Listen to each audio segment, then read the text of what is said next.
Les titres principaux. Le commandant-chef Abiy Ahmed a déclaré que les ennemis de l'Éthiopie ne donneront un répit à la nation lorsqu'ils se rendront compte de la nation et compétents dans tous les secteurs. Le ministère des Affaires étrangères a exprimé sa consternation face à la déclaration de la Commission internationale d'experts des droits de l'homme sur l'Éthiopie publiée le 7 septembre 2022.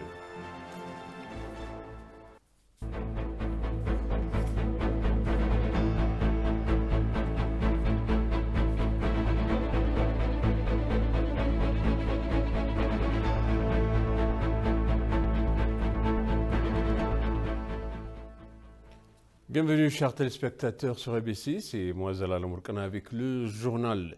Le commandant-chef Abiy Ahmed a déclaré que les ennemis de l'Éthiopie ne donneront un répit à la nation lorsqu'ils se rendront compte de la nation est compétente dans tout le secteur. Ahmed a également averti que conscients de l'avènement de la technologie, les ennemis n'hésiteront pas à concevoir un moyen de gagner l'Éthiopie dans l'affronter directement comme par le passé. Le commandant-chef l'a dit dans un message publié dans Mekata, le bulletin bimensuel de la défense. Chaque fois qu'une nouvelle année s'installe, les espoirs de l'Éthiopie sont renforcés, ajoutant que les membres des forces de défense devraient faire tout leur possible pour être les gardiens de l'espoir de la nation.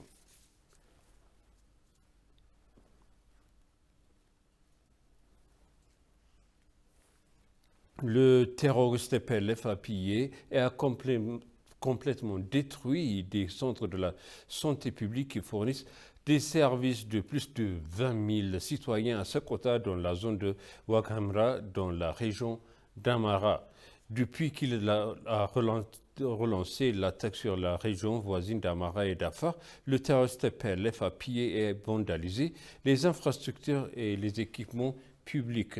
Le chef du bureau de la santé de Sakota, Warada Asmerom Gadamou, a déclaré que le groupe terroriste avait pillé et détruit 10 centres de santé dans les districts de plus de 24 août 2022.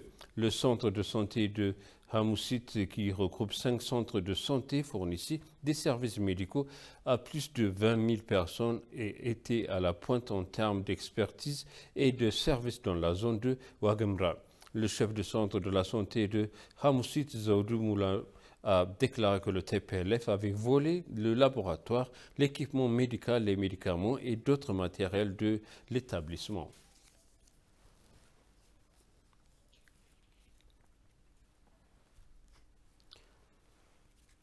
Le ministère des Affaires étrangères a exprimé sa consternation face à la déclaration de la Commission internationale des experts de droits de l'homme sur l'Éthiopie publiée le 7 septembre 2022.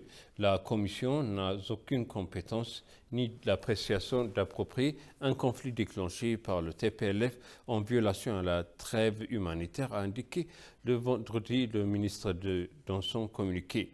La Commission ne peut s'arroger le mandat de se prononcer sur des questions de menace à la paix et à la sécurité, ajoute le communiqué. Tout en rejetant la déclaration faite par la Commission, le ministre a réitéré l'engagement du gouvernement d'Éthiopie à continuer de respecter et de faire respecter les droits de l'homme et à traduire les contrevenants en justice.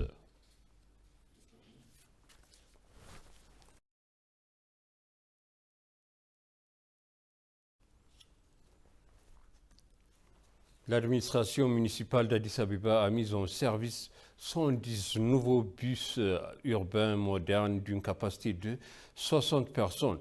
Le maire de l'administration municipale d'Addis Abeba, Adanechi Abeba, a déclaré qu'il était en mesure de fournir au public 110 bus qui sont entrés en service hier à un coût de 16,5 millions de dollars grâce à un prêt de la Banque mondiale. La maire a déclaré que les mêmes 200 bus seront mis en service dans les 3 prochains mois. À l'occasion de la journée de service de Pouagomé 4, l'administration municipale avait proposé un service de transport gratuit dans le bus municipal de Chaggar et ambassade dans les 4 directions de la ville.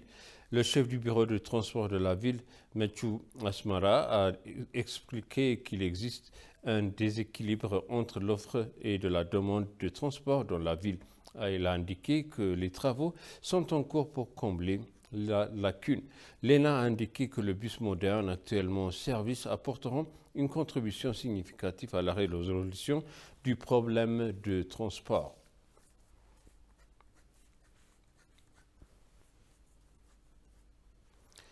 Les ministères des compétences de l'innovation et de la technologie ont organisé une campagne de nettoyage du parc Ntoto à l'occasion de la journée de servitude.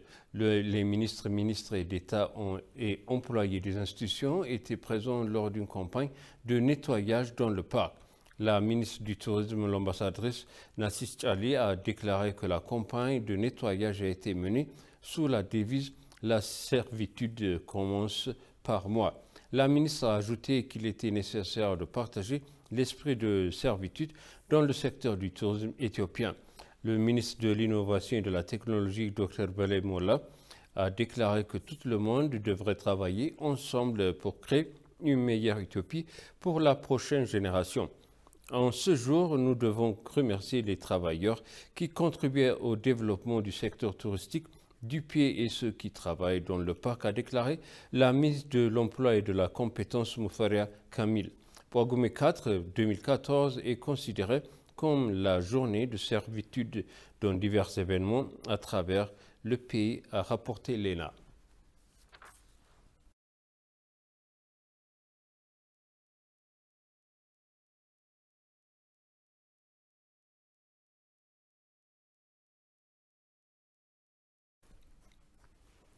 Et pour conclure, le président Xi Jinping a déclaré que la Chine a attaché une grande importance du développement des relations sino-africaines et se tenait prêt à travailler avec les chefs d'État membres de l'Union africaine en prenant le 20e anniversaire de l'établissement des relations diplomatiques entre la Chine et l'Union africaine comme un nouveau point de départ.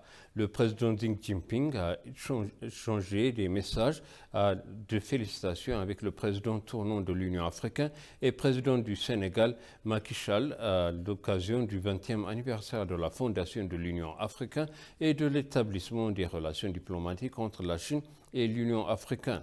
En outre, il a déclaré que l'Afrique et la Chine se soutenaient fermement sur les questions concernant les intérêts fondamentaux, les préoccupations majeures de l'autre et continue d'accroître la représentation et la voix des pays en développement dans les affaires internationales, apportant une nouvelle contribution et à la construction d'une relation sino-africaine et une communauté de destin dans la nouvelle ère.